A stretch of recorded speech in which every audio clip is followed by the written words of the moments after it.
আমেরিকায় রপ্তানি করে ভারত যে ডলার আয় করে সেই ডলারের তথ্য চেয়েছে আমেরিকা। শুধু তথ্য চেয়ে ক্ষান্ত হয়নি, সেই ডলার ব্যবহারের ওপরেও নিষেধাজ্ঞা জারি করতে চাইছে আমেরিকা। এই ডলার ব্যবহার করে ভারত কোনো তেল কয়লা আমদানি করতে পারবে না। সেই ডলার দিয়ে আমেরিকা থেকেই পণ্য আমদানি করতে হবে। বিষয়টি অনেকটা হাস্যকর মনে হচ্ছে না? আমাদের আয়ের মূল্য আমরাই আমেরিকার অনুমতি নিয়ে ব্যবহার করতে হবে আমাদেরকে। আমেরিকা কি ভারতকে ফ্রিতে দিয়েছে এই ডলারগুলি যে আমেরিকা যা বলবে তা কিনতে হবে, না হলে ডলার দেবে না? এই একই ধরনের নিষেধাজ্ঞা জারি করেছিল জার্মানির ওপরে, যেখানে জার্মানি নতি স্বীকার করেছিল আমেরিকার কাছে। কিন্তু ট্রাম্প জানে না জার্মানি আর ভারত এক নয়।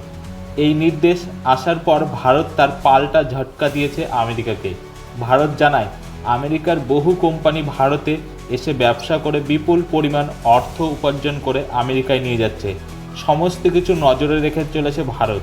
ভারত চাইলে পাল্টা শুল্ক আরোপ করবে আমেরিকার কোম্পানির ওপর। তাই সময় থাকতে শুধরে যাক আমেরিকা। ভারতের এই বিপুল বাজার হাতছাড়া হবে আমেরিকার কোম্পানিগুলি ভারত থেকে সবচেয়ে বেশি আয় করে থাকে। ভারতের বিপুল সংখ্যক গ্রাহক আমেরিকার পণ্য ব্যবহার করে থাকে। টেক কোম্পানি থেকে শুরু করে ফাইন্যান্স ব্যাংকিং কোম্পানিগুলি বিপুল আয় করে থাকে ভারত থেকে। তবুও আমেরিকার এই শয়তানি চলছেই। এ বিষয়ে আরও খবর জানতে কলকাতা সমাচার চ্যানেলটি লাইক করুন, সাবস্ক্রাইব করুন ও বেল আইকনটি প্রেস করুন। ধন্যবাদ।